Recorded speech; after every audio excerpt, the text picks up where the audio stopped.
Welcome to the Mothman in the Bible Belt podcast with your host, Buck Fantastic.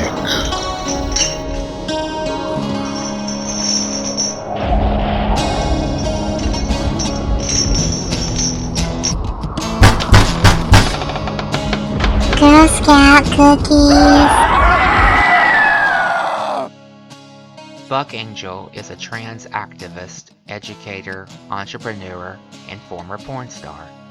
Buck Angel is also a father. Buck doesn't particularly feel he fits in with the modern trans community.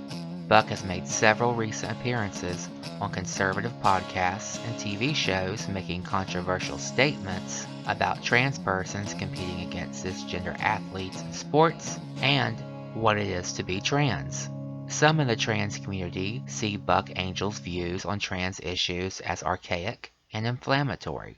On this episode of the Mothman in the Bible Belt podcast, I'm talking with Buck Angel about his life, career, achievements, controversial statements, and legacy.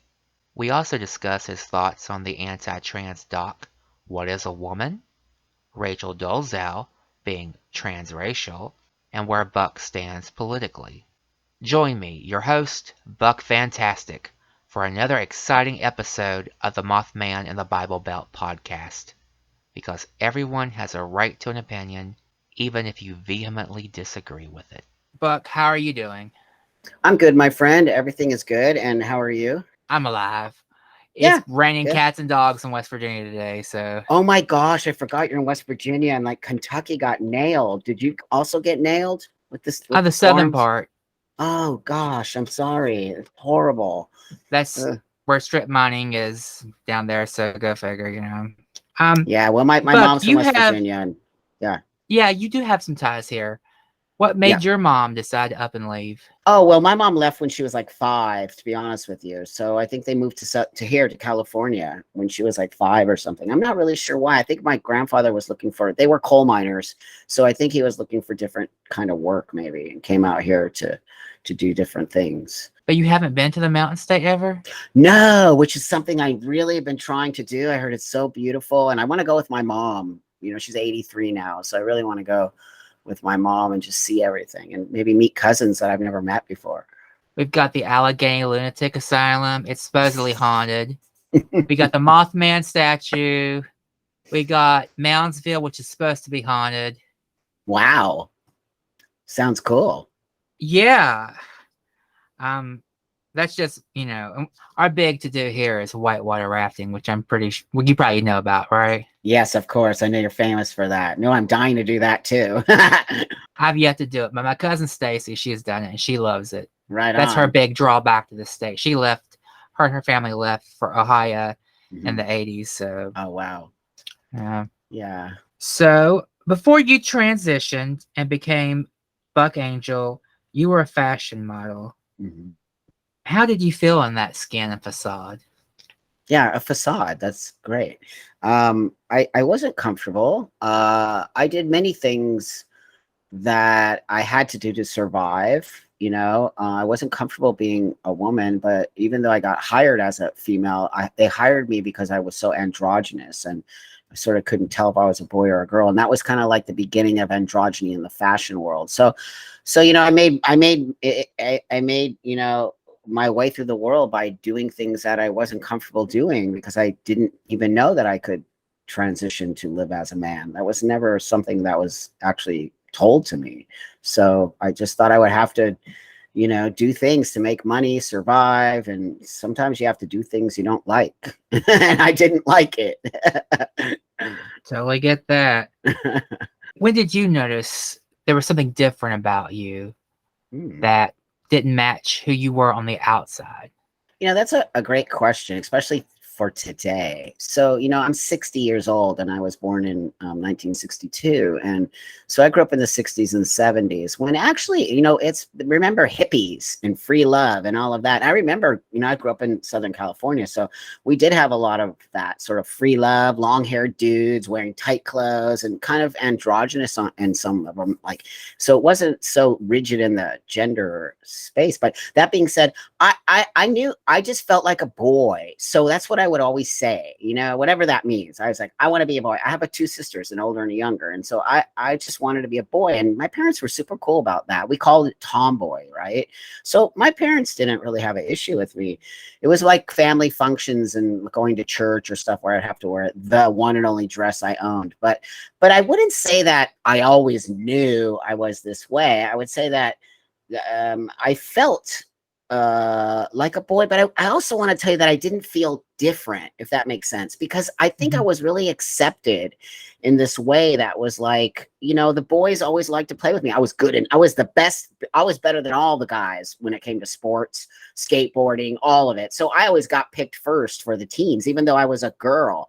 So on some level, I think just letting me sort of be this boy or this tomboy was very healthy because I didn't struggle as a kid. I struggled more when I became a young adult, like 16, 17. But I'd say my childhood, never. I don't think that I felt I don't know, different is kind of hard to say, but I just felt like I was one of the boys and everyone kind of accepted me that way. So did you go from being, in your mind, initially a lesbian, or I know you identify as bisexual, correct? Well, today I do, but I didn't before my transition. Yeah, I 100% identified when I got into the space of feeling sexual and learning my sexuality. I 100% was a lesbian, most definitely. But you're more of a dyke. I would call myself a dyke because I was kind of butch and, the man. I wanted to be the man in the relationship. And, it was all about, we did do role, there was a feminine, I always had very feminine girlfriends and I was very masculine. So on some level we played those, gender roles, though I was a female and I did accept that, even though that was when really I started kind of wondering why I wasn't feeling so great being in that body and kind of questioning myself and saying I feel like a man, and again, I didn't have the terminology back in I transitioned 30 years ago. There wasn't any of that. So 40 years ago when I was living as a lesbian, there was none of you can become a man. Nuh-uh. Trans didn't even exist. What is a tranpaw? You've been sporting that hat everywhere. That's right. It's my trademark. One of my ex partners started just calling me Trampaw one day. It just came out of her mouth. It was so weird. And then it was like, I go, oh, that is the coolest name. So I just sort of latched onto it and started putting it out there. So a Trampaw is an older trans man. So, like grandpa, but I'm a trampaw because I'm an elder in the trans male community. So, I'm older than many of the people that are transitioning today. And there isn't a lot of, there's other guys like me there. I have like 10 guys around my age or a little younger who transitioned like 20 years ago. But that being said, I'm one of them probably more like seen older trans men out there. So a lot of the young guys call me Trampaw because they come to me for advice. And, I'm like a grandpa in a sense that I'm going to say it how it is. I'm not going to, cushion it for you. And I'm not going to make sure you don't get your feelings hurt. That's not my way of being. I'm very much about telling it how it is. And if I hurt your feelings, I apologize. But it's the way I think that, that some youth really respond to my kind of harshness, and they appreciate me not sort of cushioning it or worried about triggering them. So that's why I think that a lot of the young generation likes my voice, because I'm willing to have a real conversation with them. In your doc, Mr. Angel, you spoke about being hooked on drugs as a model. How did that come about? Well, when you're not feeling so great in who you are, and that could be anything, it's not just relegated to trans space. I mean, when you don't feel good, or you feel lost, or you feel depressed, or you feel not connected, that's usually when drugs and alcohol come into most people's lives. And so they came into my life when I was not feeling like I liked myself on many levels, and not knowing how to get into a space of what I am in today. So alcohol was my friend. Alcohol became my friend, and I really got really into drinking. And then I got into smoking marijuana, and then from there I got into using cocaine, and then eventually into crack cocaine, and then eventually homeless. Yeah. So, drugs and alcohol are a big part of why I am here today, because if it wasn't for sobriety, which I eventually did get sober for 30 years, and I don't think that I would be here. I would either be dead from being homeless or cracked out or killing myself. So, sobriety on some level did save my life, and it helped me to sort of focus on how do I, stop feeling so sad for myself, or how do I stop getting into this space of always hating. It's not fun to hate yourself. It's a horrible space to be in. And so really sobriety taught me that I had to start taking responsibility for my own self and my own feelings, and which is not what we see today. We see people being blamed because you hurt their feelings, or people being blamed because you don't accept them, or there's a lot of blame, and that's not where I actually learned to exist in the world, is because I take responsibility for my own self, and sobriety helped me really learn that. So the drugs and alcohol, even though it was a horrible space, and on some level it wouldn't have gotten me sober, and I don't think I would have on some level been able to transition if I didn't do all those steps. How many attempts did it take? Do you I had 2 suicide attempts when I was a young person. Yes, I eventually was put into a psychiatric ward when I was 16 because they didn't know. I just kept saying I feel like a man, and then they were just like, "What does that even mean?" And I'm like, "I'm not even sure what it means." But how many attempts towards sobriety did it take for you to actually 3? 3?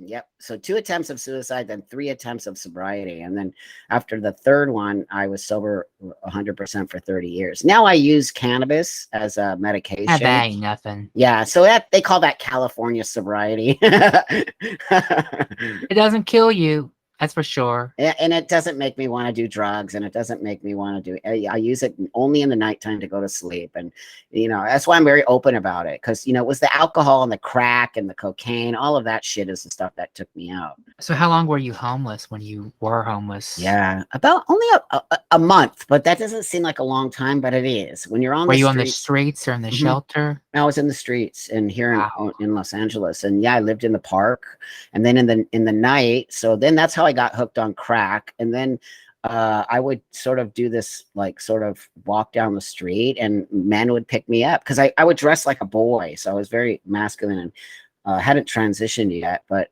men would pick me up, and that's where I learned to prostitute.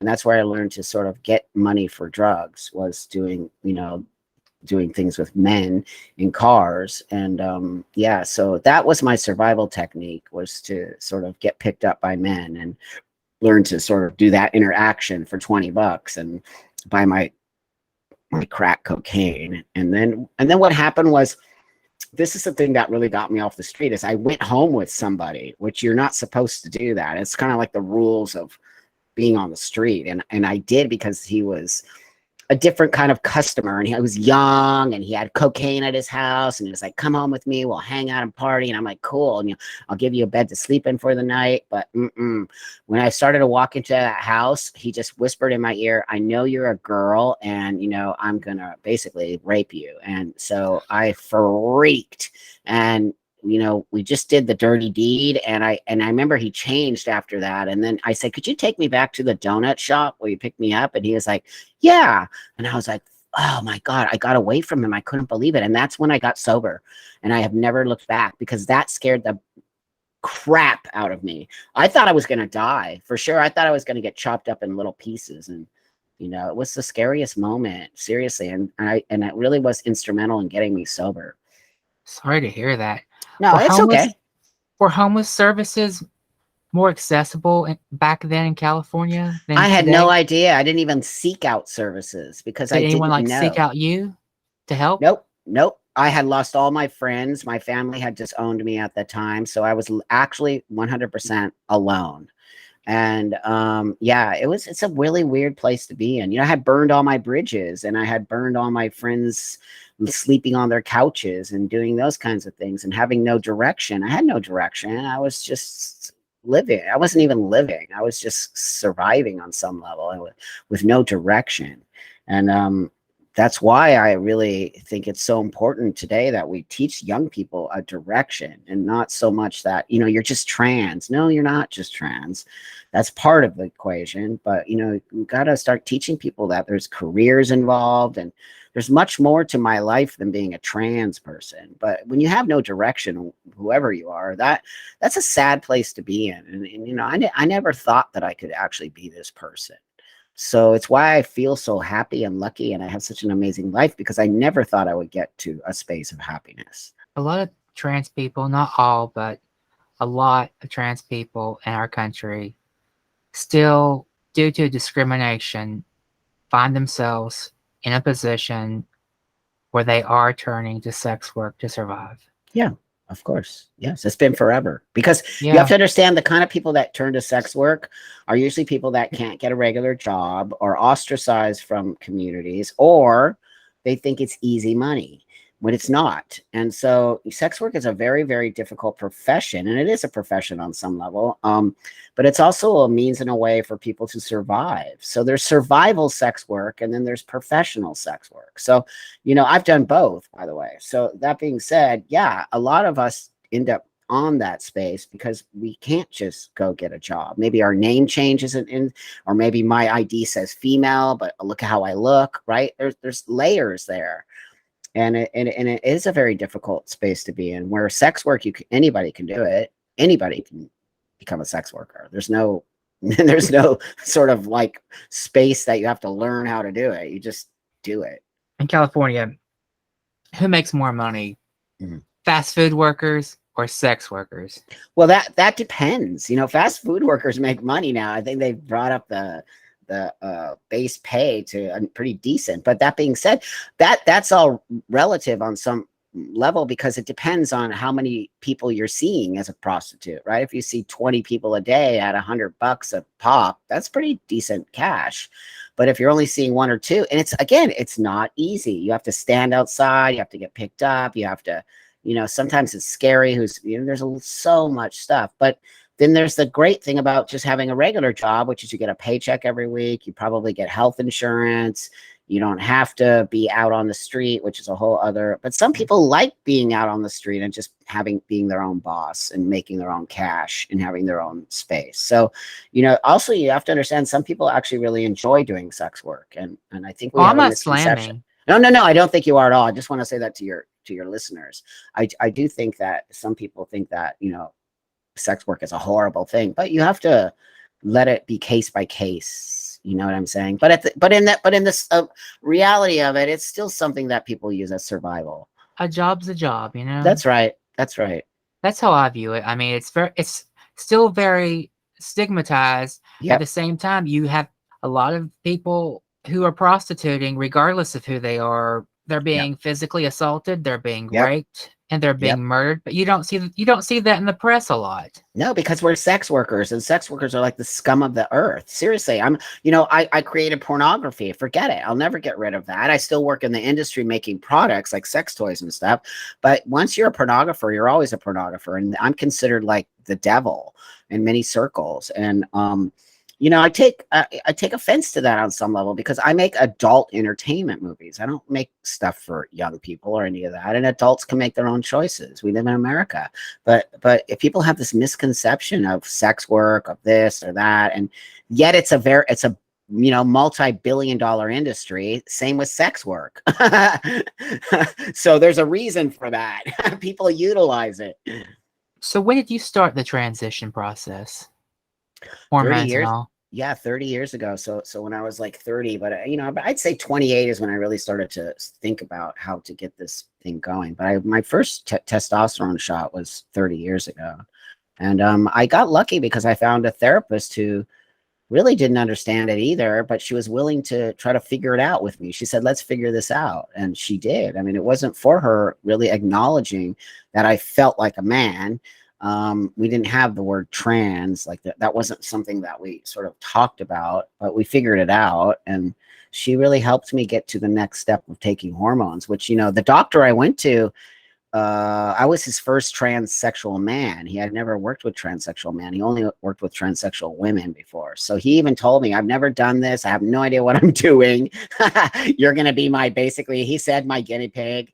And if you're willing to sign this release, and we're going to just go from there. And I was like, of course, because I didn't have any other options. For me, the mantra that I would always say, really prior to taking the testosterone and during the first couple of years, was, if it doesn't work out, I'll just kill myself. I used to say it all the time. Like, that was just an easy out for me. So it didn't matter, because I just said, I'll just kill myself if it doesn't work. But you had some complications from the testosterone, didn't you?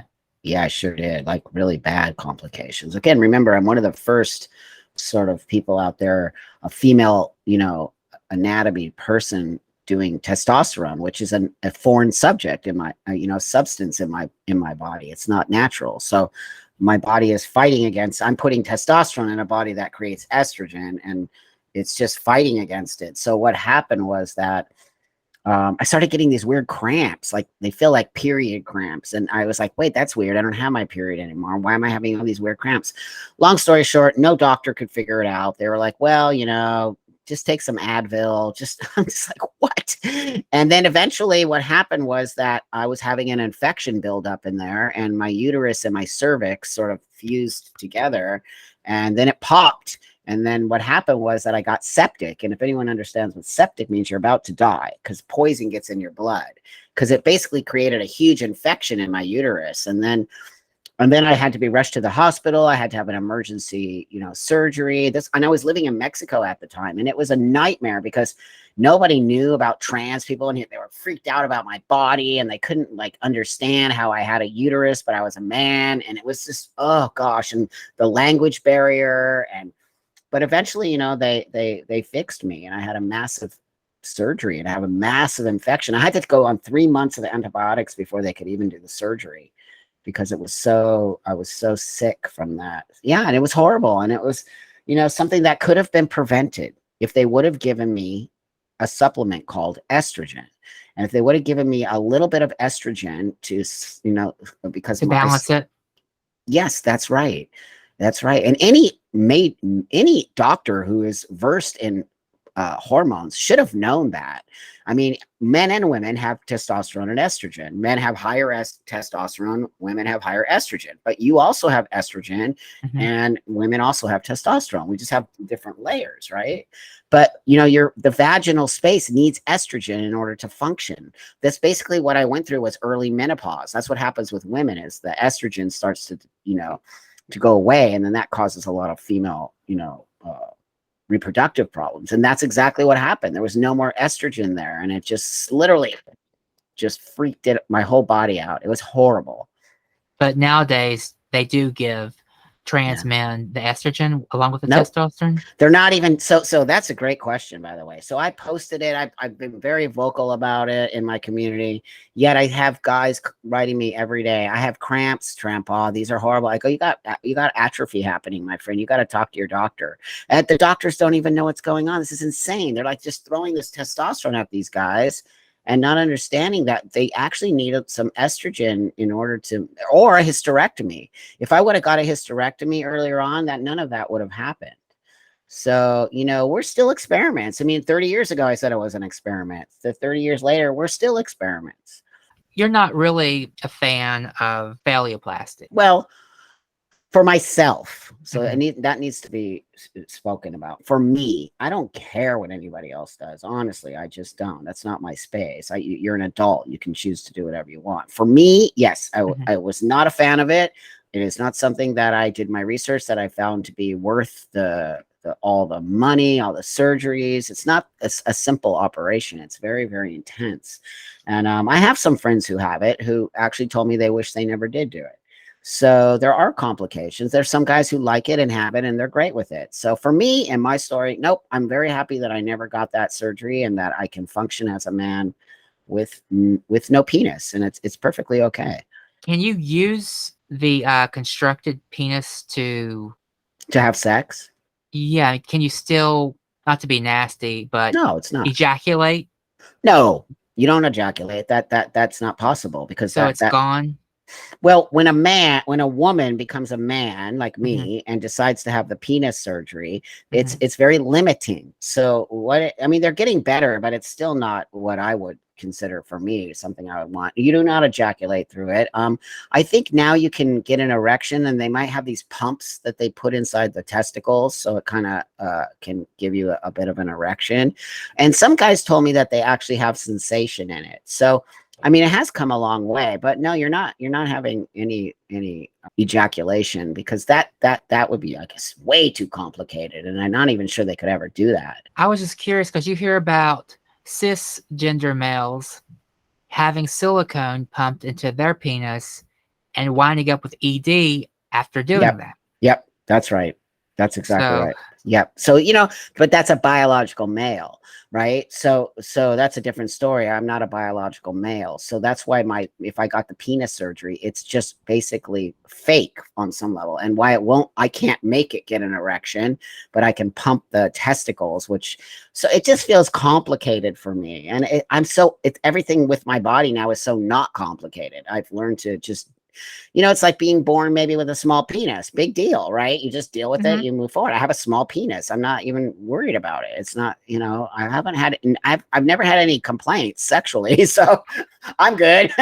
It's just for cosmetic appearances, I more or think for less. many of the guys who do it, I do feel like they need it, and I get it. I needed to have my breasts removed. I get it. That's the dysphoric space for me was always my chest. It wasn't not necessarily my genitals, but I get it. That's the other thing, is you got to remember, we're all different. How we want to present to the world, what we want to do, like we're just like regular other people. Like we just have our own way of being. You are a porn pioneer, the first trans man to become a world renowned porn star. You broke numerous barriers when it comes to first for trans men, such as the first trans man to appear in a trans porno with a trans woman. That Mm-hmm. is Alana Starr's Big Mm-hmm. Boob Adventure. Yeah.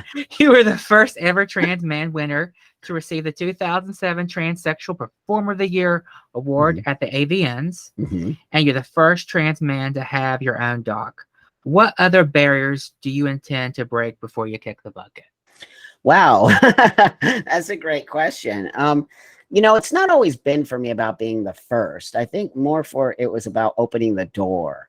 And that's important to me, because I'm not always going to be here, and I don't want to be the only trans man doing shit. Like I just want to see all of us doing great work in the world. So for me, it was always about making sure that there's people following and bringing up and doing other things to create in that world.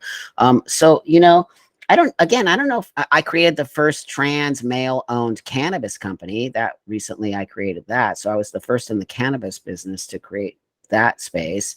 I'm That's awesome. yeah, thank you. I'm always innovating. I created the world's first trans male sex toy.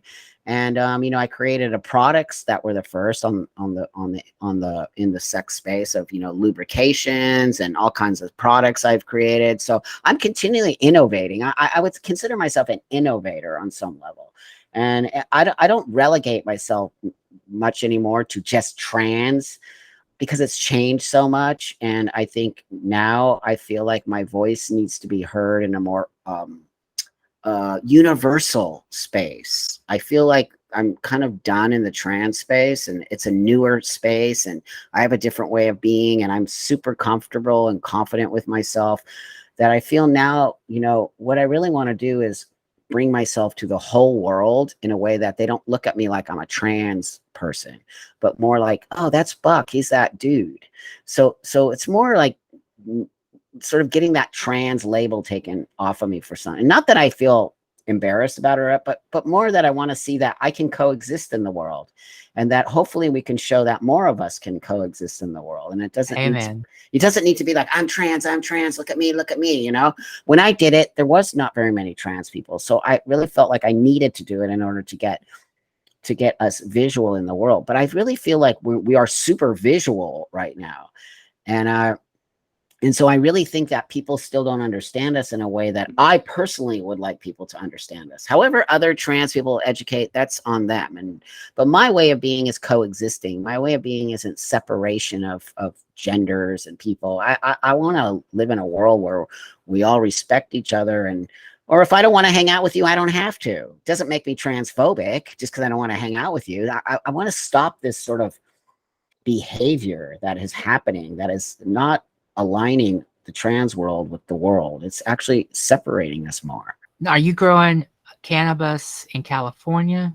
So I don't grow, but what I do is I create products with another company, and so they take care of all of that stuff. I'm just sort of the face of the company, and Oh, okay. yeah, so I don't grow or anything like that. I just make products like cannabis products, and then bring them to the world. So I work with there's so many grow people. That's the way to do it. You create a business, and then you outsource your product from another space. So it's much easier that way. Cannabis is huge in California.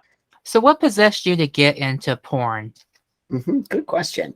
I think when I was transitioning, I had a partner who was a female professional dominatrix, and so I got a taste of that world, and so I was like, wow. So I started learning how to code, and I started learning how to do HTML and build websites and help her build her brand, because the internet was just kind of coming in 20 years ago, and there wasn't really a lot of adult websites back then, and it was kind of like the Wild West on some level. So it just popped into my head one day when I saw a trans woman. So I saw a trans woman porn star, and they used to call them she-males or chicks with dicks or, trannies or whatever. And it was a huge genre. And I was like, my mind just was like, wow, why isn't there the opposite of that? There's only trans women porn. There was no trans man before me. And it just was when you just get an idea, and I had learned how to make a website. So I just made myself a website and called it the Transsexual Man. And then people freaked. People were like, and I'm thinking, what? There's so many other crazy things in porn, and people are freaking on me, but they did. They actually just, nobody liked it. From porn people to trans men, I got so much hate, but that just pushes me. I'm the guy that if you hate me and you push on me, I'm going to push back. I'm not a little flower. I'm not a snowflake. I literally will push you back. So that's what I did. I pushed back on everybody who hated me. And look what happened. From my pushback, I created until eventually I won all these awards, and then I started becoming very big in my industry. And from You broke barriers. I did, and from the porn is when my other things started to happen for me. People started asking me to speak all over the world, come to universities, because again, I remember I was one of the very first sort of trans men out there, really putting my voice in the world in a way that no one else ever had. So, I was very, I think on some level ahead of the time. That's why when these young trans men say nasty things about me, I'm like, wow, really? You don't have to like me, my friend, but you need to respect the work I've done to get, us out there. And I find it kind of sad that people would say some of the things they say about me, yet I've worked so hard for this community. I've done so many things to make us all be able to live our lives. In 2005, you starred in Titans, Sir Kay Moore. Yep. Your scene partners are Tober Brandt Yep. and Logan Still. Yep. You got to peg Tober, and you fisted both of them afterwards. For many at the time, it was shocking. Yep. What was the atmosphere like on this set? How did your co-stars and the crew respond to the three-way action? Well, I was becoming a big star at the time. I think it was 2007. I think I might have just won the AVN award. And so people were really kind of like, wow. Before that, nobody would shoot with me. No, I would have to find literally dudes on the street or Craigslist or something. Like nobody would shoot porn with me. Nobody. They were freaked out. So 2007 opened some doors for me. And then Titan Media contacted me and they said, hey, Buck, we want to put you in one of our films. And I was like, what? Wow, I was the very first trans male in a gay man's porn, mainstream, not underground porn, mainstream Titan porn.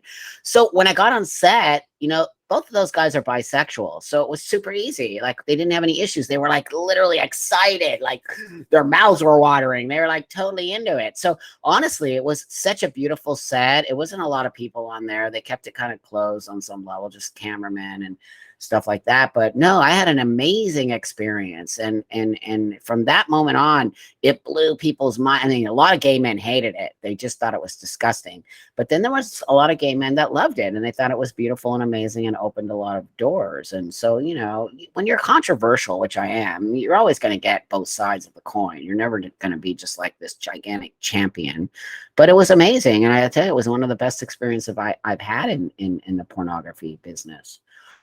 You have a huge gay male fan base, don't you? Yes, I do. I have a huge, but what's interesting is that I'm starting to get a big female fan base. I have a lot more women who are looking at me and sort of becoming my fans, for lack of a better word. So no, but 100% it's the gay men who really helped me with my career. It's why I'm always very, very connected to gay men, and I will always be very loyal to them because they were loyal to me. Why haven't you done OnlyFans yet?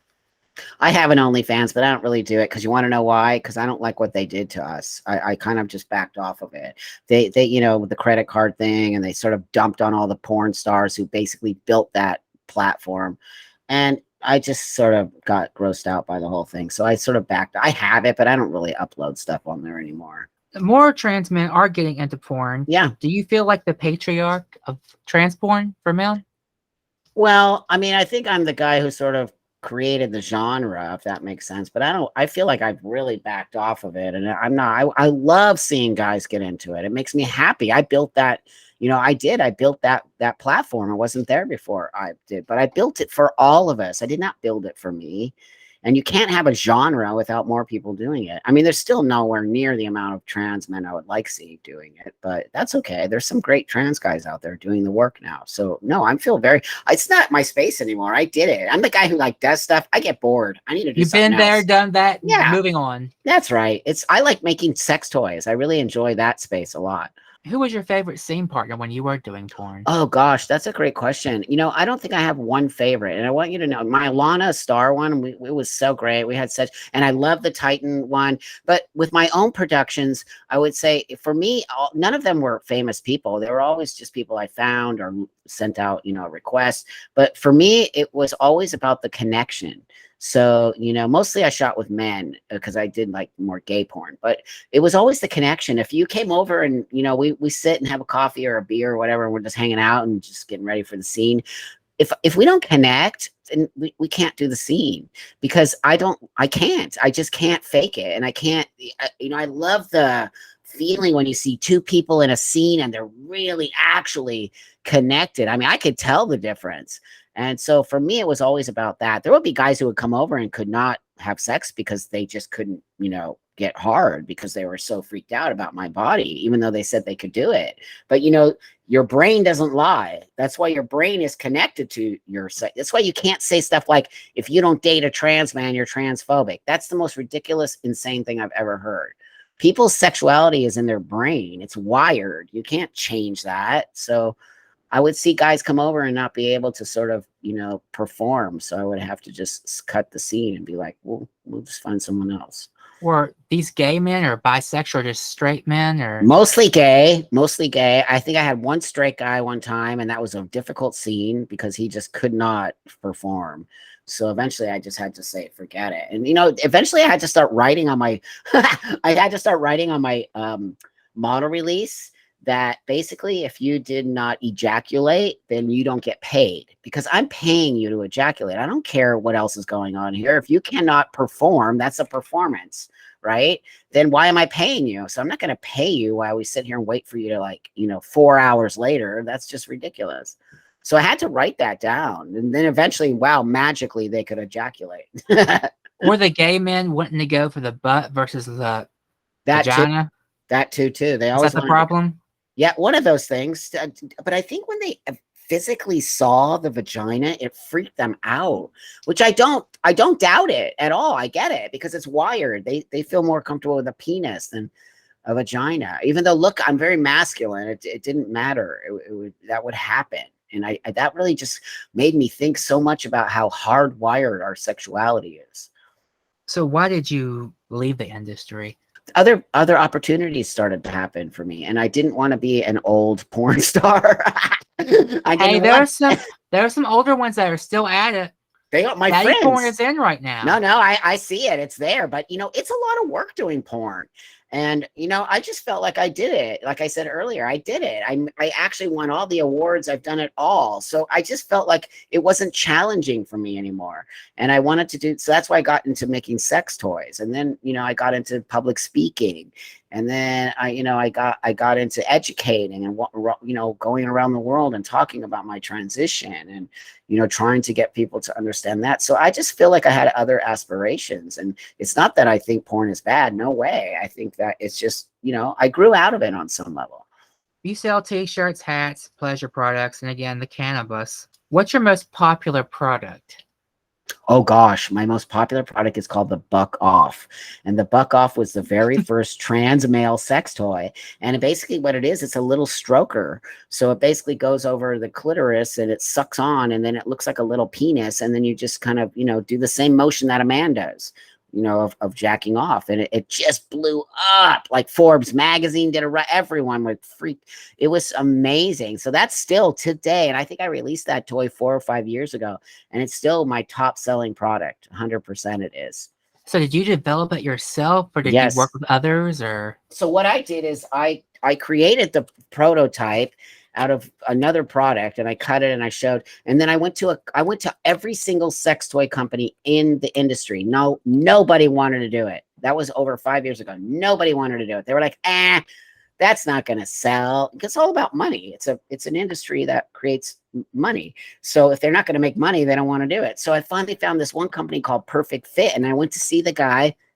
When I went to him, I had a whole spiel ready. I was like, I'm going to be here doing my whole thing. Literally 5 minutes into it, he goes, "This isn't a product on the market?" I go, "No, dude, nobody will do it." He's like, "It's a no-brainer.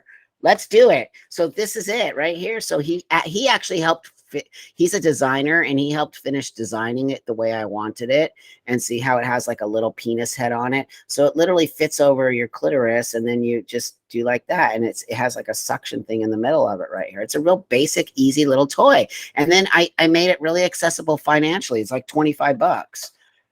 Can't beat that. Can't beat that. And then, the point for me was to get the product to the customer, and not really much. It wasn't about me making $5 million. It was about me making, people happy in their bodies. And I did it. And today this thing sells like mad still. In January of this year, you were on Elijah Schaefer and Sydney Watson's podcast. You were here. Elijah spoke to you condescendingly, in my opinion. Why do you subject yourself? I mean, I understand you're wanting to meet, branch out, and break bread with people who are not like-minded, because that's not happening a lot in the LGBT world. Mm-mm. But he was pretty cruel. I don't care. Like here's the deal, my friend. When you want to build a space that creates enough room for everyone in the world, you're always going to get pushback. It doesn't matter from where. There's always going to be someone who hates you. There's always going to be someone who disagrees with you. There's always going to be someone who just is a jerk. And he was one of those people, because he could not understand. You don't understand. I was in the studio. He could not stop just like staring at me, like in this way that was like, he could not believe that I used to be a woman. I know it. And that's what was messing up with him. And that's why he was saying all those things, because he just could not believe that I used to be a female. So that being said, it's not so much that I subject myself to it. It's that I actually enjoyed it. I enjoyed it. I enjoy sitting there in a space where most people couldn't sit. And I enjoy showing them that I'm confident in myself enough. Just doesn't matter what you think about me. I don't need your approval, dude. I don't need his approval. Who's he? I don't even know who the guy is. And I don't really care.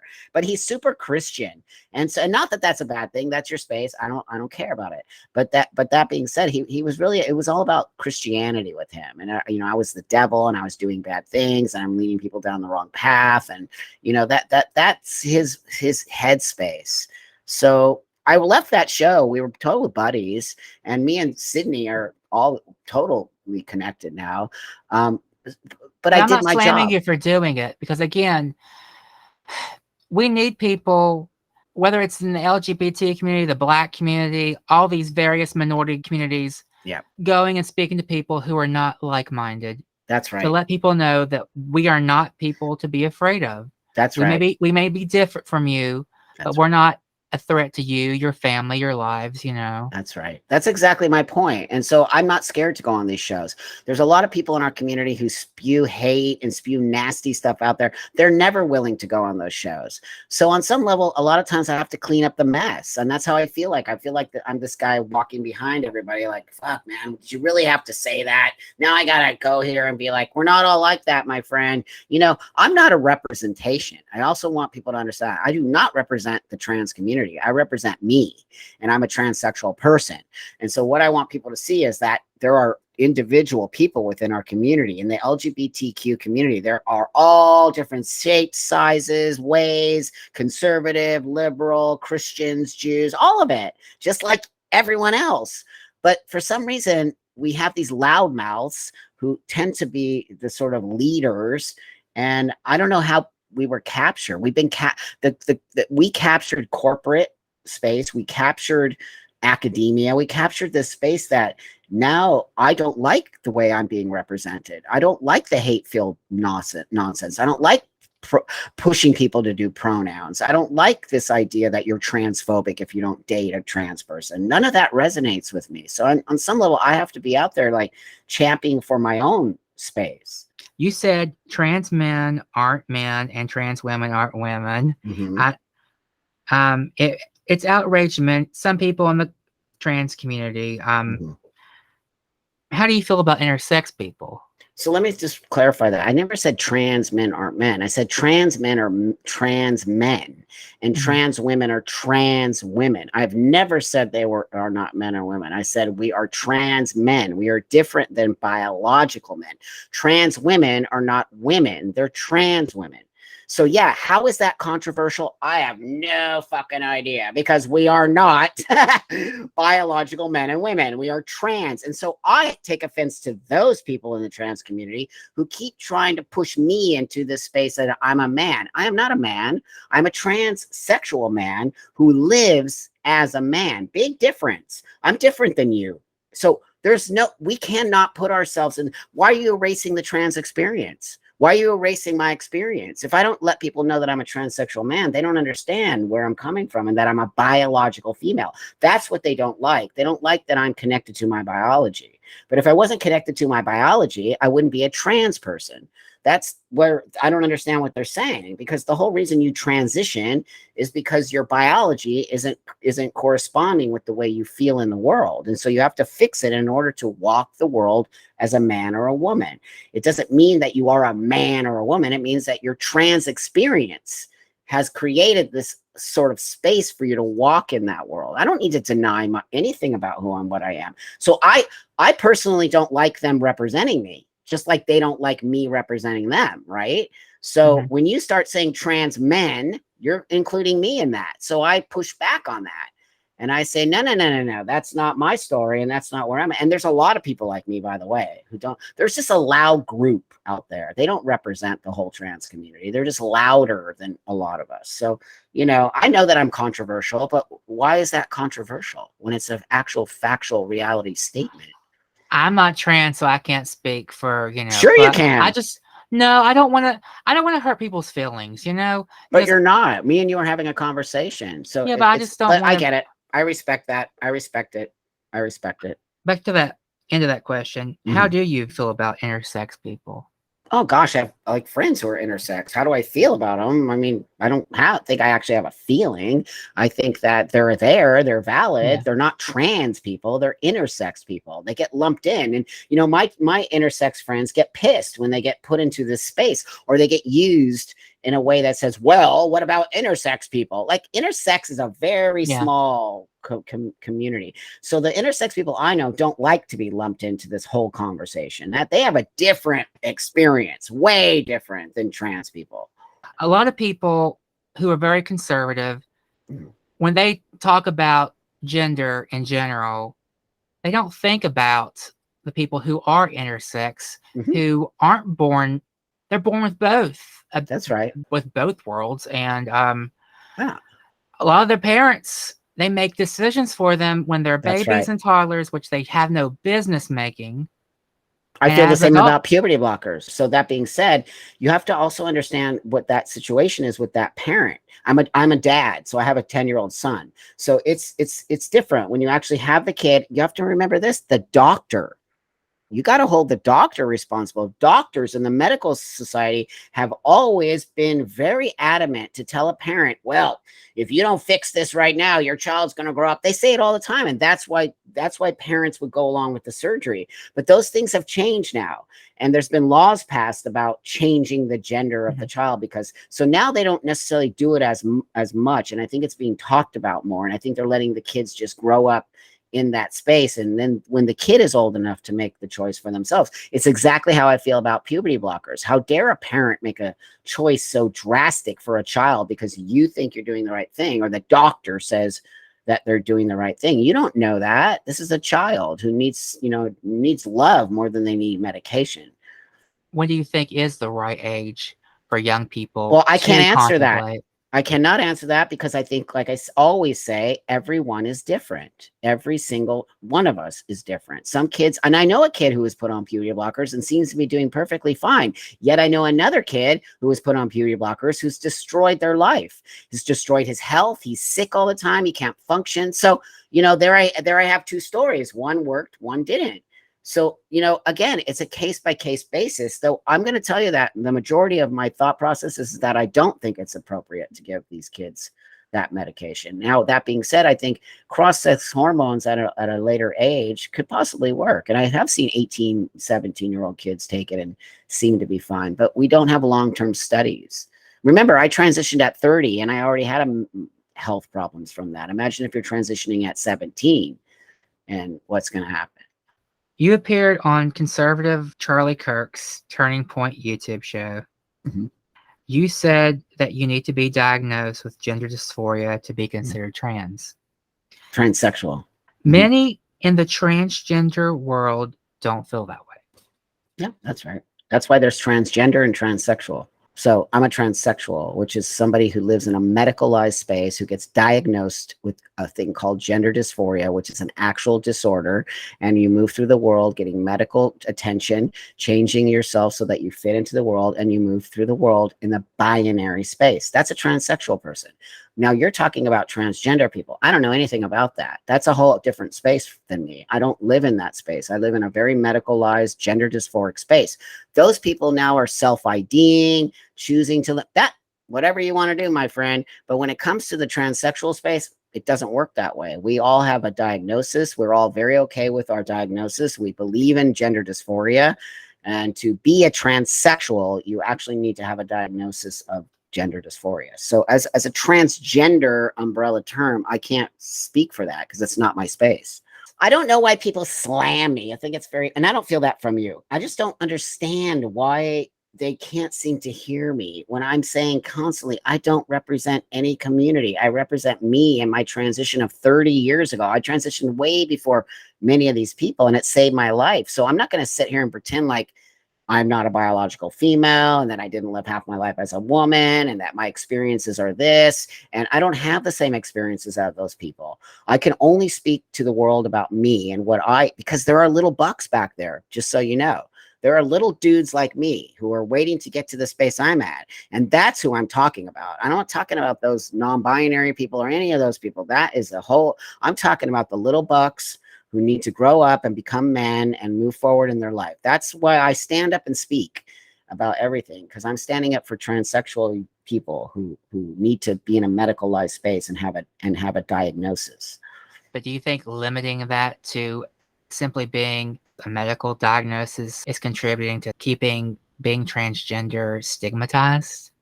Not at all. In fact, I think it unstigmatizes it. I do, from my own experience, because I talk to those people who are supposedly haters and turfs and cis and all of the things that we throw out there.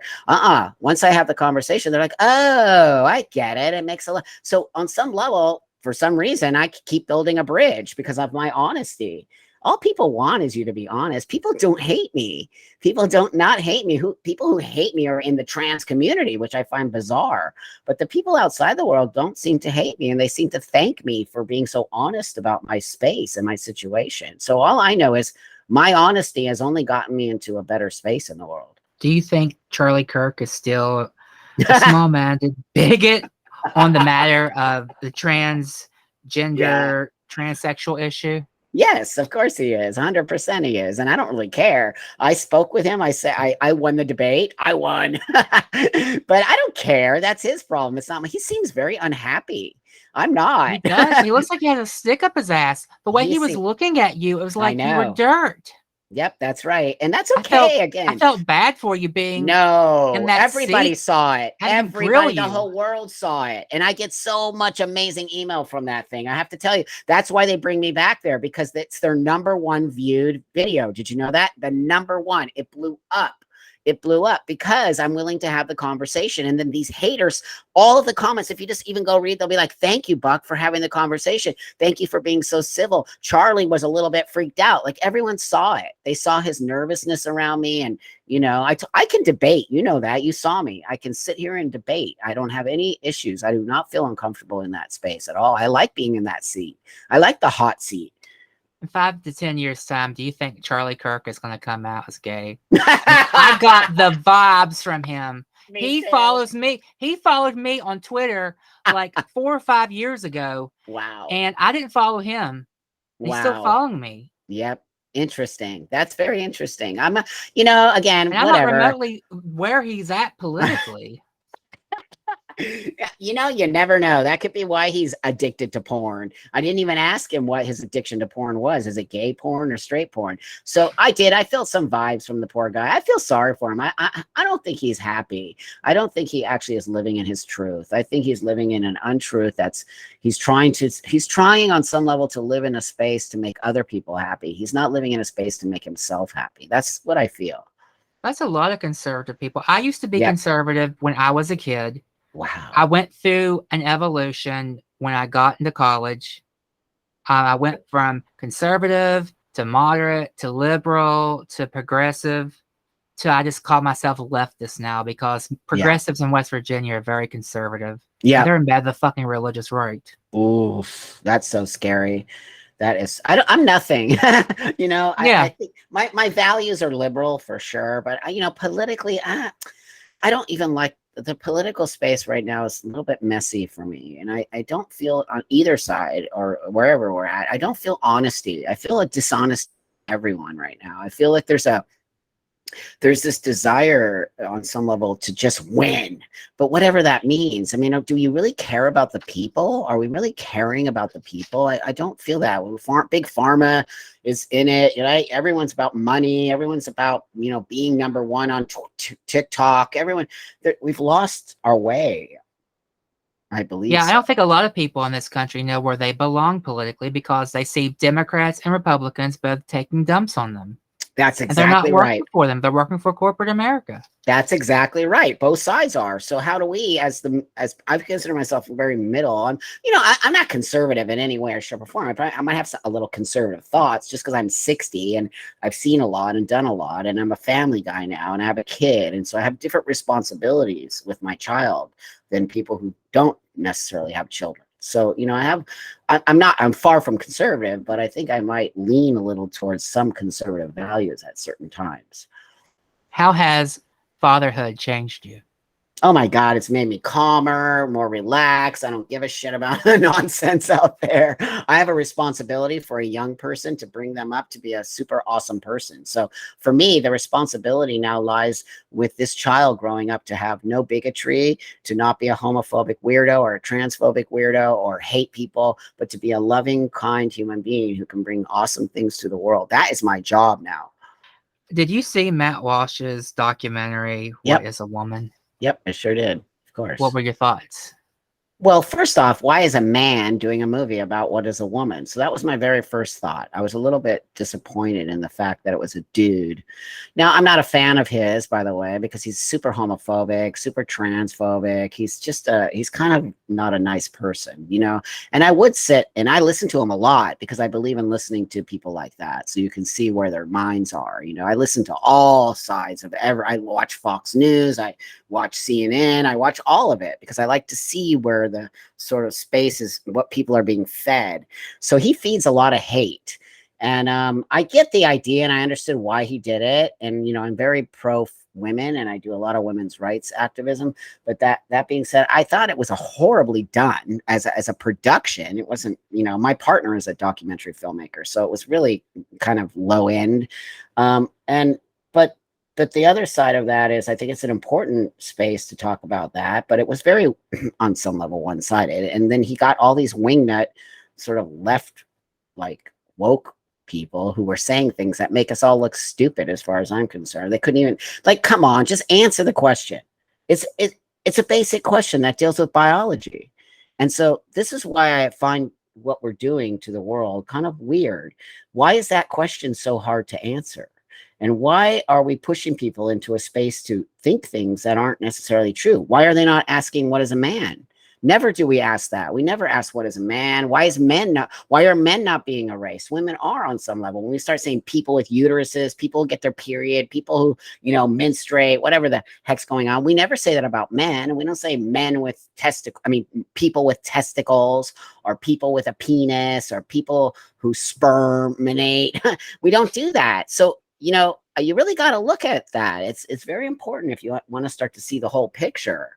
I watched that doc last week in preparation for this, and it went from being stupid and goofy to flat out offensive. I turned it off at the hour mark. Yeah. It was just, yeah, that's what I'm the saying. guy's a nut. Yeah, The he's a guy's hater. nut. He's a total hater. He's a complete hater. I mean, I bet you I could debate that guy, big time. But he won't have to debate me because I'm a pornographer and he just hates porn. And he just thinks it's the devil's space. So that being said, yeah, I mean, you know, everyone is entitled to make stuff and we can't shut people down because I think it's important that people have their views around things. But yeah, I don't think it was a good documentary in any way, shape, or form. I put on Twitter that you were going to be here, and another trans person wrote me an email. This person didn't want me to do the podcast, but I have some of the criticisms. I'm not going to do them all at once. I broke them up into pieces, but would you be interested in responding to some of these criticisms? Of course, 100%. Okay. Since that person is such a baby and doesn't want me out there, like who does that? Who shuts people's voices down? That says I'm powerful, just so you know. No, I made it clear that, you know, not having these discussions is not moving us beyond, you know, issues of contention in various communities, not just the LGBT communities. That's people right. Just don't want to talk to each other, but you have to shove criticisms that people may not want to hear. And I don't want care. people, yeah, exactly. Yeah. But, you know, it's not moving us from point A to point B, walking away from That's right. conflict. Right on. And I'm not one to walk away, as you know that. So here we go. What I'm concerned, this is the beginning. What I'm concerned with is that Buck Angel is well known among the trans community as being an ally of conservatives who wish to erase trans people and trans issues from the public life. He's a proponent of what we call trans medicalism. I don't even know what that is. I'll tell you, it's hilarious. Trans medicalism claims that being trans is a mental disorder that only certain true transsexuals really have. And that in order to be considered trans, one should have to be judged by non-trans doctors to be Never said that. See, he's lying. He's actually making shit up. That's what I'm saying about this community. I never said that. Ever. Show me. This is what I want to say to these people. Show me where I said it. And then one should have to undergo every medical procedure possible in order to, in quotation marks, pass as their true gender. Never said it. Okay, here's the second part. Well, what would you like to comment on the first So part? first off, he's completely lying. Never said that. I said, remember what I said earlier? There's a difference between a transsexual person and a transgender person. Now, if he wants to actually identify as a transsexual, then that's the definition of a transsexual. He seems to me like a transgender person. In that space, you can self-ID, you can go. I've never said transgender people need dysphoria to be trans, ever. I said in transsexualism, we have a diagnosis, which is a mental disorder. And excuse me, I have a mental disorder. Don't fuck with my mental disorder, and don't tell me I don't have a mental disorder. It's because of that disorder that I'm alive today. Let me give you the example. If you have diabetes and you're feeling like shit all the time, and you go to the doctor and the doctor says, oh, wow, you got diabetes. You're giving me some medicine. Now I feel better because I know what's wrong with me. It's exactly why my diagnosis of gender dysphoria is important to me. These people make shit up about me. It's actually really disturbing how they just, and I don't represent the trans community. I tend to have a bigger voice because I've been doing this for 30 years, people. They seem to forget that. I've been doing this for 30 years. The American Psychiatric Association, as of 2012, said that it's no longer a mental disorder. That's transgender. That's not transsexual. Transsexual is a mental disorder. It's called dysphoria. It's called gender dysphoria. And they chose to remove that from that space. Doesn't mean that I don't still accept my mental disorder. I'm perfectly fine. When I got diagnosed, it was a mental disorder. And I still consider it a mental disorder. And that's my choice. But you don't seem to me to be, mentally But there's nothing unstable. wrong with it. But that's the problem. Right there. You just pinpointed the problem. It's not a bad thing. I don't feel like I'm a bad person or that having a mental disorder is bad. That's ridiculous. That actually helps me move through the world because I know I'm a little bit off on some level. So for people to make these judgments against my mental space is horrifying and actually really goes against what they're trying to say. I like and I have accepted my mental disorder. And for me, it was important. I don't care what those people do. And there's many people like me who agree with me. Do you know how many transsexual people there are in the world that are exactly like me and feel exactly the same as me? So I don't represent anybody but my own self and my own disorder. And if you have a problem having a mental disorder, that's your problem. It's not mine. Maybe you need to go to some more therapy and figure it out. Okay, here's the second part. This plays into conservatives' desire to control trans people through the medical establishment, something which they have been doing since the early 70s through organizations like WPATH. The goal is to make it so that trans people are essentially invisible. That's not true. Oh my God. Who is writing this? Wow. I can't say. That is really a weird thing. What are you talking about? Do people even pay attention? Do you know how many trans people there are? First off, they have a system for a reason. Do you know right now we have so many people called detransitioners? Do you know what a detransitioner is? People who decide they don't want to be transgender or anymore. After they transitioned. They detransition. And many of these people have gone through medical transitioning. And then all of a sudden they realize, whoops, I'm not trans. And they have their breasts removed or hysterectomies or been on hormones. And this is what I'm talking about. If we don't have people who haven't had the gender dysphoria diagnosis. Exactly. Almost every single one of them that I spoke to never went to mental health care. They're all self-ID'd. They all went to Planned Parenthood and within 30 minutes got testosterone. I could go on and on and on. I went through a system that this guy right here keeps calling gatekeeping, what I call safekeeping. There's a reason why I've done this and been alive for 30 years as a transsexual and never, ever looked back, ever. Because I went through a system. The reason WPATH and these systems exist is because, first off, trans is very rare. It is not something that everybody just fucking has. It's a very rare space. I don't want to be a trans person, dude. I don't want to even be a transsexual. I want to be a dude. I want to be born a man, but I'm not. You think I like being trans? I don't like it. It's not a fucking joyride. It's a disorder that I deal with, that I have. So I'm insulted by this person's questioning and his attempt to dismantle the whole reason why I'm here and why I'm alive.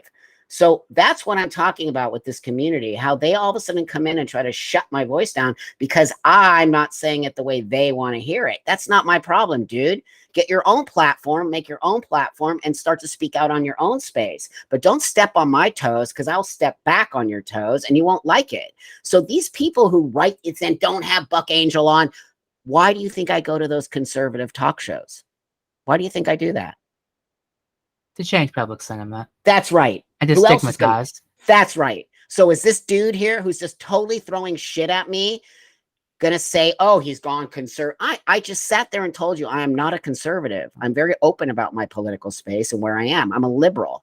Yeah, I know. I'm just asking. I'm just asking. no, but you know. I want this guy to see this because it's actually rude of him, extremely rude of him, to try to first off cock block me and not let me come on a show to sort of have this conversation.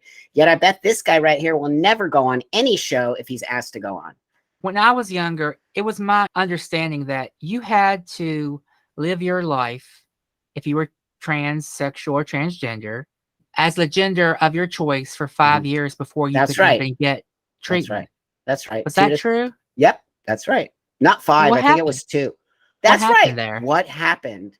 They called it gatekeeping. People like this dude right here called it gatekeeping. And then that started to dismantle. We just started to dismantle this idea of gatekeeping. And then we started saying, if someone's trans, they know it. That is not true. That is actually not true. There could be many things going on. There could be trauma. There could be, you just don't want to be a woman because you hate women. There could be so many things going on there. That is not true. And we prove it with D-trans people. D-trans people will tell you that. I thought I was trans because so-and-so, my friend was trans, or people kept telling me I'm trans, or I went to a therapist who just affirmed myself. So, I mean, I saw that on RuPaul's Drag Race. There's a drag queen on there that went and did the D thing. The D, what do you say again? Detransition. Detransition. Yeah. But I'm not sure if that drag queen, he said that he was feminized down there, but he didn't specify exactly what all he had done down there. So I didn't, you know. And it's really none of our business, to be honest with you. I don't care. But at the same time, I find it quite fascinating that these people come after me for being a trans medicalist, whatever that even means. Yeah, here we have a shit ton, 30,000 plus people detransitioning. That should be your concern. Why are so many people detransitioning, yet you're worried that Buck Angel is saying, like, I believe in medicalized transitioning. Doesn't mean I don't believe that people can be trans if they want to be. I don't really care. That's an adult space and you can make choices however you want. But don't come into my space, which is called transsexual, and tell me that what I'm doing is bad or that I'm falsifying shit or whatever. That's just really very rude and disrespectful to me. Is it more male to female or female to male transgender, transsexual people who are detransitioning? More female to male, because the upswing in transition is female to male. 4,000% upswing of young girls transitioning between the ages of 16 on up. So it says something when there's 4,000% increase of young girls transitioning to become young men. So why we're not looking at that as a community boggles my mind. It's as if you're hiding something. Now, when you do the phalloplasty, and I didn't do it. Done. I know you haven't had it done, but do they remove the clitoris, or is it?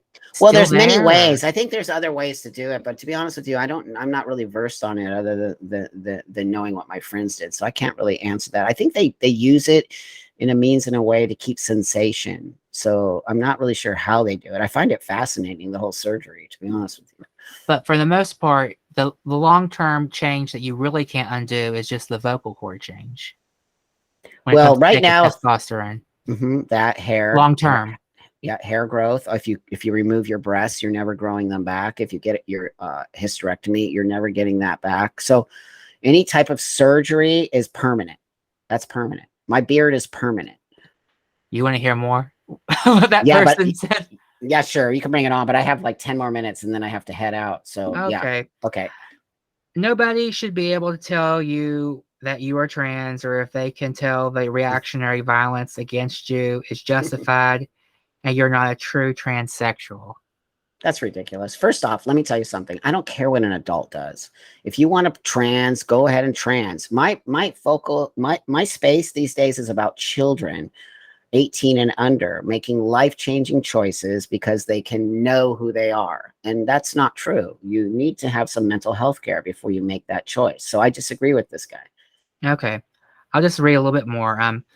The predator groomer myth is one that's become especially powerful on the right lately. Sitting members of Congress are perpetrating the idea that trans people, especially trans women, who they see as evil, deceptive men, are grooming children into the trans or queer so they can presumably rape them. This is decades-old conservative talking point and has been deployed many times, most notably during the AIDS crisis to crack down on gay public life. But Buck Angel endorses this too. What? Wow. What do I endorse? Grooming? The predator groomer myth. Wow, what a complete idiot you are, dude. First off, I grew up in the gay community where 30, 40 years ago, I'm wondering how old this guy is. 30, 40 years ago, we freaked out when kids were in our space. We actually removed them so that they wouldn't call us predator groomer. Now, today, the problem in this community is, and how dare he speak for me? How dare this person do that? First off, I'm against putting kids in a public space. When you put kids in a public space, this is what happens. The right uses it against us. So the fact that we're talking about trans kids on Medicaid, that should be private. That should never be in the public space because now they're using it against us. And I've been saying it for years. When we start bringing kids into the conversation, that's it. The right is going to use it against us. So no, he's wrong. That is not what I do. I fight to get rid of that space where they're calling us groomers and predators. So he's actually mixed up and is not paying attention. Okay, here's one more criticism. It's not from this person, but I was Googling you just to ask really good questions, you know. Awesome. Okay. You were a professional runner before you transitioned. Mm-hmm. You have opinions on trans people competing in sports against their cisgender counterparts. That's right. I do. Well, that's the reason we have biology. Do you know what sports is? It's about biology. And that's the reason why men and women have been separated forever. Here's where biology comes into play. I don't care how you identify. Identify as a mouse. It doesn't mean anything to me. But the reality, and I was a professional female athlete who ran against you were better than most men, right? I ran against the USSR and they were all on steroids and they look like basically trans dudes. So basically, if you understand hormones and how powerful they are and what they can do, you will understand sports more.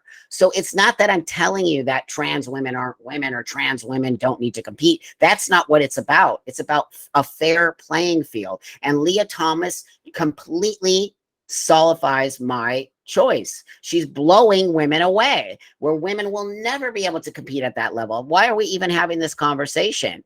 It's ridiculous. And until we can figure out the balance there, why should the women be losing out? Why should women you don't even understand at that level how hard it is to train to even get to that space. Women pro athletes haven't even been around that long. And now we have trans women just coming in and literally destroying women's sports. Come on, people. It has nothing to do with me being transphobic or against trans women. What it is saying we need to figure this out so we have a level playing field. That's all it is. I don't want Leah Thomas not to be able to compete. Of course I do.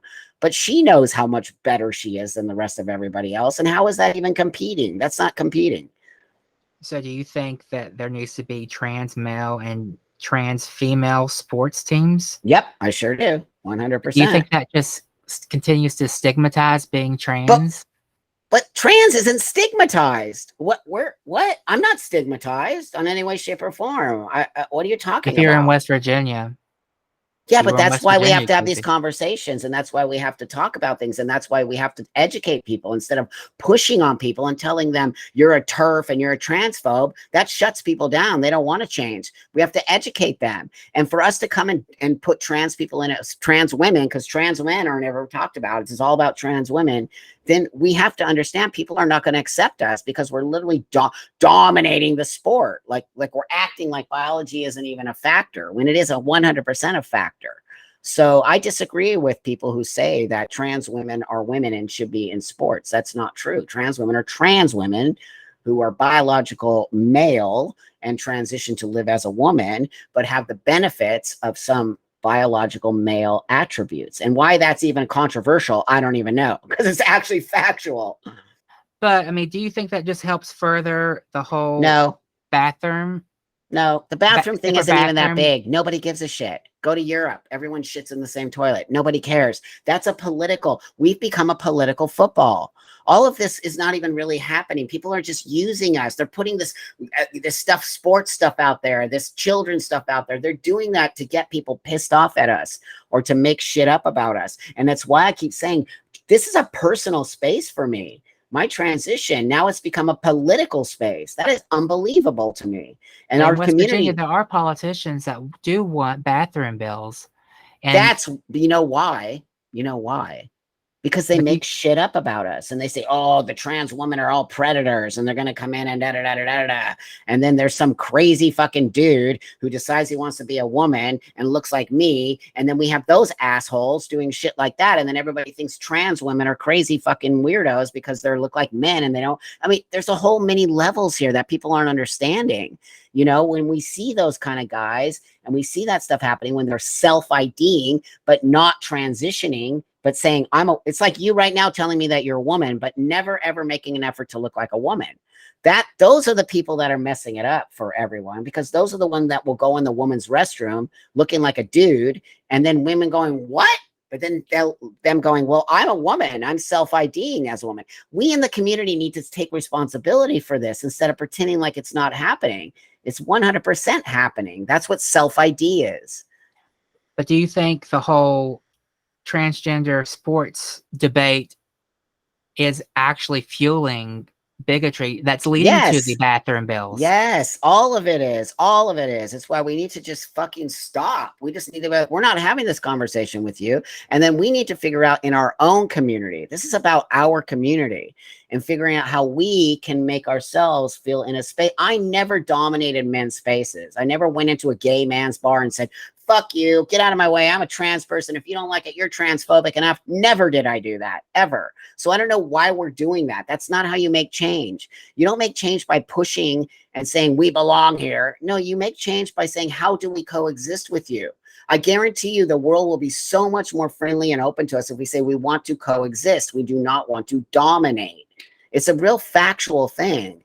And why is everybody in our community so like, you know what, man? If you don't like what you see, go and speak about it. But don't speak about another trans person that you don't like what they're saying, because that's not going to make change. You're just running over other trans people. How do we as a society destigmatize gender and sexuality without promoting hate? Gosh, that's been going on forever. We just have to be present. That's all. Be present. Be visible. You know, open up your mouth. Make people see you as a human being, not as an asshole. What's your thoughts on Demi Lovato going from they, them pronouns to she, her pronouns? Oh, gosh. I actually don't care. Again, an adult making those choices. And, you know, it just says to me, a lot of this is just some kind of weird place that we're at where people are seeking attention and people are seeking to they feel not good enough about themselves for their identity choices. And so they have to make new identity choices. And she won't be the last one to do this. She's not the first and last. So I'm not really sure. I can't say. So I don't know her that well or know about her that well. I don't really care about her. But I do think on some level, the non-binary thing is easy. All you have to do is say I'm non-binary, right? In my space, it's not so easy. I have to do all this work in order to be this person. So that's why I keep telling you those things are two separate spaces. I do work, and this person, all they needed to do was change their pronouns, and now they're changing them back for some reason. I don't really know, but I think a lot of kids are going to be hurt from it. They look up to her. What was your thoughts on former Spokane, Washington NAACP president Rachel Dolezal claiming to be transracial shortly after being outed as a white woman. I think it's hilarious, and I think the black people need to take care of that stuff. You know what? That's a form of something going on there, and I don't know. It's just very strange. I don't know why it's called transracial, and like, is it a thing or is it a mental illness or what does it even mean? I don't know, but I think black people need to take care of that, however they need to, because it doesn't affect me in any way, shape, or form. The B-52's Kate Pierson pissed off a few trans people in 2014 when she released the song and video for Mr. Sister from her Guitars and Microphone CD. Pierson referred to the song as a trans anthem, and all hell broke loose online. Was that situation blown out of proportion, or do you think cisgender artists should be a tad bit more sensitive to people who haven't walked a mile in their shoes? She's oh gosh, people, I find that we're so overly sensitive. That was a song that she was saying that she likes the trans world. This is about, I don't understand how we become so sensitive and that only trans people can play trans people and only trans men can, and only gay people can play gay people. That's just weird. And of course, a cisgender person can play and act as a trans person. That's called acting. And of course, a non-gay person can play a gay person. That's called acting. That's what acting is. And I don't see a problem with somebody, in this situation like that. So I just find that we're a little overly sensitive about everything. And if we just back off that a little bit, I think people will feel less threatened by us, because right now I think people feel threatened by us on some level, to be called names or, to be canceled or all these things just because somebody doesn't agree with us. Yeah, Kate and the B-52s, they've never said anything transphobic in the past. Nope, never. I grew up with that band. Never. I just thought I'd bring that up because It's weird. Mr. Sister is deemed a slur by many trans people, but flaunted by drag queens. When you say many, themselves. the problem is when you say many, we don't even know what that means, because I know lots of trans people who love Mr. Sister. So you see what I mean? Here's the diversity in our community. The snowflakes and the ones who get triggered by everything and call everyone transphobic. What's going on with these people? Why are they so triggered by every little thing out there? It's just bizarre behavior. You better get used to it. Trans is a very small minority of the world, and it always will be. And so why is everybody getting up in arms about everything? We have more rights. Try growing up as a trans person 30 years ago. We have so many rights now. And fucking God, insurance pays for your surgery. If I had to tell you what I had to go through. So come on, people, why don't you start to see what we have gotten instead of what we don't have? That's how much your surgery cost. Oh my God, mine was $10,000 out of pocket. And that was 28 years ago. Yeah, it was very expensive. Wow. Yeah. So, and I'm not complaining. I figured it out and I made it happen. But, it's like, come on, people, man. Stop acting like you don't have anything. You have a lot more rights than you can ever even imagine. If you lived 20 years ago, you wouldn't even believe it. How do you, Buck Angel, want to be remembered when you are dead, gone, buried, or cremated? I want to be remembered as somebody who never backed down, and somebody who is willing to have the conversation during a time when many people were trying to be canceled, called names. And I want my legacy to be, wow, Buck stood there and stood his ground, whether it was right or wrong. He stood there in the face of hate, in the face of complete lies and nonsense. And I want people to see my integrity. That's what I want. Before the interview, I let everyone know Buck Angel was coming on the Mothman and the Bible Belt podcast. I got feedback from a trans person that thought I should cancel the interview because of statements Buck made, as well as him appearing on right-wing conservative podcasts and news shows. Instead of canceling the interview, I took the person's critiques of Buck and discussed them with the trans pioneer himself. Running away from conversations with people whom we don't see eye to eye with accomplishes absolutely nothing. It does nothing to open up a dialogue on how we, as a society, can come together to address the problems that ail all of us and collectively come up with solutions to these problems. It's escapism. Though I don't agree with Buck's dated views on transsexuality being a mental health disorder, nor his stance on trans athletes competing against cisgender athletes in sports competitions, he has a right to have these views. My concern is that Buck's opinions on these two issues is fueling transphobia and harmful stereotypes that all trans people, albeit transsexuals or transgendered, are mentally damaged and aren't valid human beings worthy of respect, dignity, kindness, and compassion. Ultimately, Buck's views is fueling hostility towards the trans community and the whole separate but not equal mentality that exists in the United States. With that being said, Buck Angel is opening up a dialogue on trans issues and trans people being treated with dignity, respect, and kindness with people who look upon trans persons with hostility. I applaud Buck for that. There's a lot of LGBT organizations across the country that simply talk amongst themselves and play to the choir. This isn't changing hearts and minds on squat. With the U.S. Supreme Court striking down Roe v. Wade and conservative Supreme Court Justice Clarence Thomas talking about revisiting past rulings on gay rights and contraception, the LGBT community should view this as an immediate threat and get to actually changing public sentiment on what it is to be gay, bisexual, lesbian, and transgendered in the land of the free and home of the brave. I want to thank Buck Angel for coming on the Mothman and the Bible Belt podcast to talk about his life, career, and respond to harsh criticisms of his views on trans issues. For Mothman and the Bible Belt podcast outlet updates, guest bios, direct links to social media, and more, please check us out on the web at www.mothmanandthebiblebelt.com. Thanks for listening.